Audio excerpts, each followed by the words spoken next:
Hi everyone, this is Heidi Reams with Floyd County Conservation, and once again I am somewhere in Floyd County. I am back.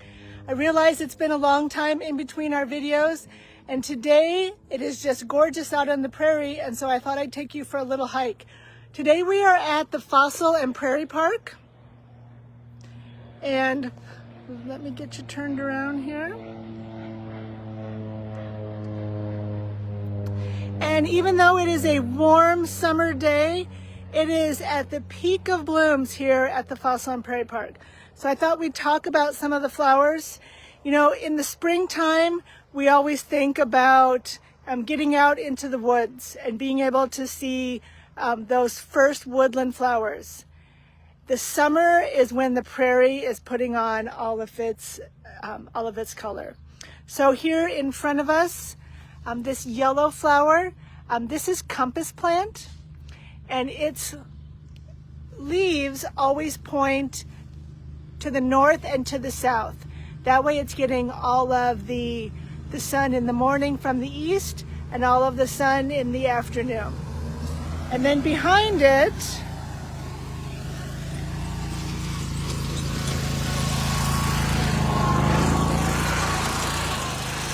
we've got, of course, purple coneflower, and they are almost finishing up their show.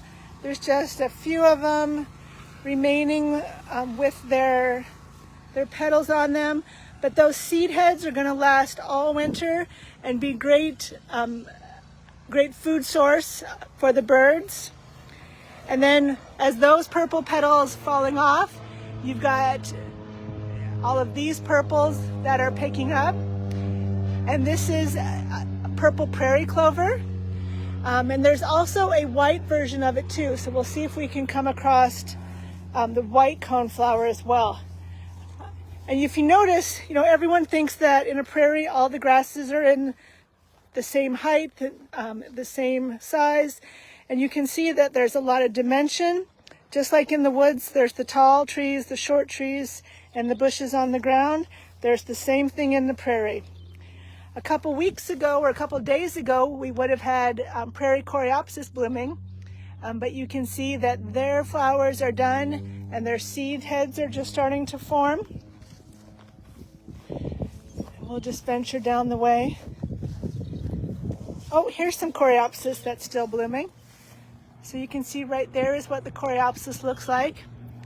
And if you notice, prairie plants look a lot like some of the common perennials that you'd find in a nursery.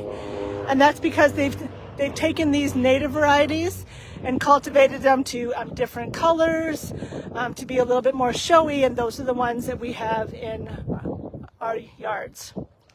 This prairie plant over here is actually a woody species. It is lead plant. And of all of our prairie areas that I've looked at in Floyd County, this seems to be a beautiful year for lead plant.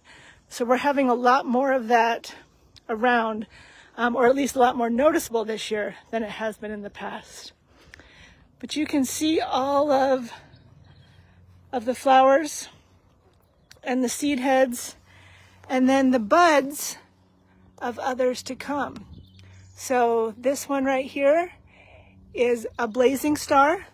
So in a couple more weeks, when the coneflowers are done and the prairie clover is done, those blazing stars will be starting to bloom. And those are a favorite of the monarch butterflies. And so that's their food source as they start their migration. And then of course, there's our milkweeds. And so this orange specimen here is butterfly milkweed. There's actually 9 varieties of milkweed in Iowa. And here at the Fossil and Prairie Park, we have 5 of those varieties. So some of them are really showy, like the butterfly milkweed, and some of them are a little bit more hidden, so to speak. They're a little bit shorter. So you can see there's some more coneflowers. There's lots of of the prairie clover. And the grasses kind of put on their show in the fall. But some that you can see, this one here is, oh my gosh, I just forgot his name. Side oats grama, because all of the seeds are on one side. So that's side oats. And then you've got big blue and Indian grass that is still growing. And in the fall, that will turn a beautiful brick red color. So there is some fall color in the prairie, just like there's fall color in the woods. There's another purple one in here. That purple one there is bee balm, also called monarda.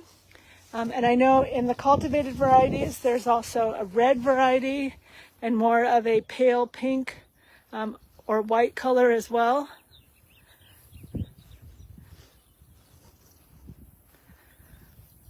Kind of just walk along the trail here.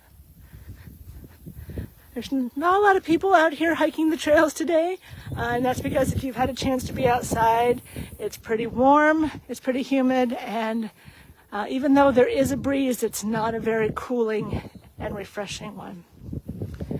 So here you can see there's a lot more of the bee balm or monarda. And then there's this prairie plant right here, which most of you might think is a cocklebur, but it's actually wild licorice. I know that it doesn't smell like licorice. I don't believe it tastes like it. But those seed heads are what I refer to as a hitchhiker, because they like to stick to your pant legs or stick to animals' hair, and that's how the seed moves from one spot to another.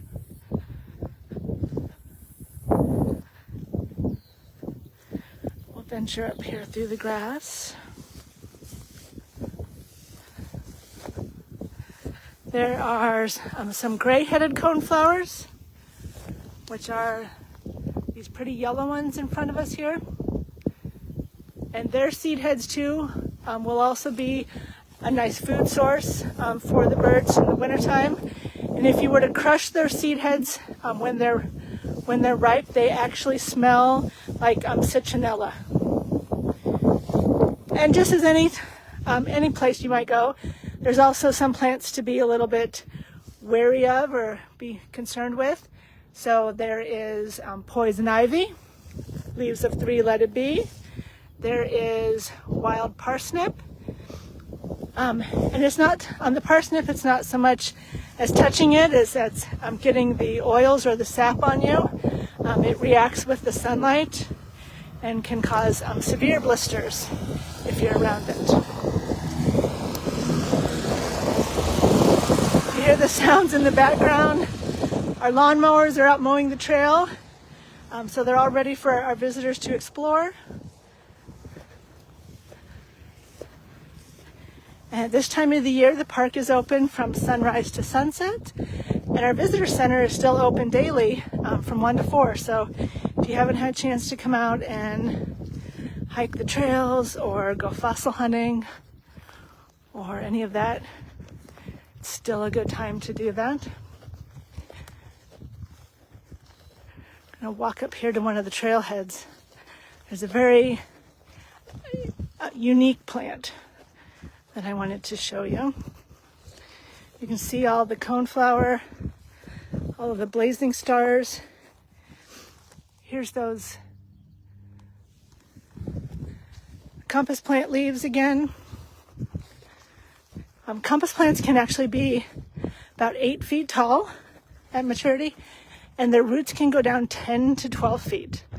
So that's why you can come to the prairie and it's nice and green, even though the grass in your yard might be brown and crunchy. So like I said about the prairie clover, there's the white prairie clover, and behind it is kind of a unique plant. This plant is called rattlesnake master, and it has leaves a lot similar to a yucca. And it's believed that if you put those dried pods around your neck, it would help to keep away the rattlesnakes so you wouldn't get bit. We don't have to worry about that now because we don't have any rattlesnakes in Floyd County. But it's still a really neat looking plant, and its leaves. So all prairie plants have very deep roots in order to be able to handle our crazy winters. And their leaves, if you could feel them, are very rough and very waxy and thick, which helps to keep them from drying out during these really hot days of summer.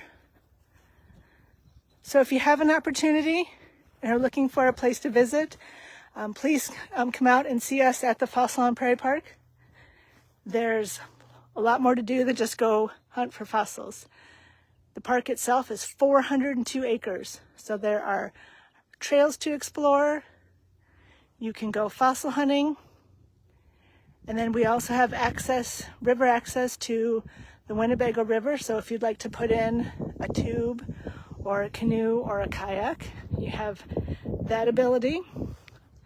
There are some ponds to fish. There's a picnic shelter if you just like to come and have a picnic. So there's a lot of things to do close to home. If you come when the center's not open, we do have park packs outside the front door. That has a map to the park as well as fossil identification. There's also information from Silos and Smokestacks National Heritage Area, of which we are a partner site, and other tourism attractions around our area. So please feel free to grab one of those. And we'll head over here to kind of have a view over the quarry, which is always a pretty spot to look.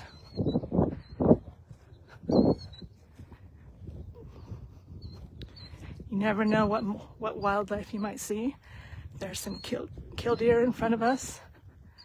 A grackle just flew by. Plus all of the moths and butterflies, grasshoppers that were hopping in front as I was walking through the prairie.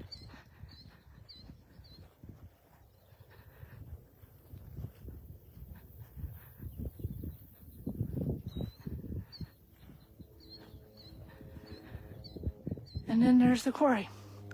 Now, if you come fossil hunting, I will tell you there are more fossils at the top than there are at the bottom. As it rains, it washes all of the mud and exposes the fossils at the top, and all of the mud slides down into the bottom. Our mud contains a lot of clay, and that was why they dug here in the quarry in order to make bricks and drainage tiles. It's very sticky and very slippery when it's wet, and it does like to steal tennis shoes if it gets an opportunity. And the reason why that water is such a pretty blue is because it's actually clear and just reflecting the color of the clay itself.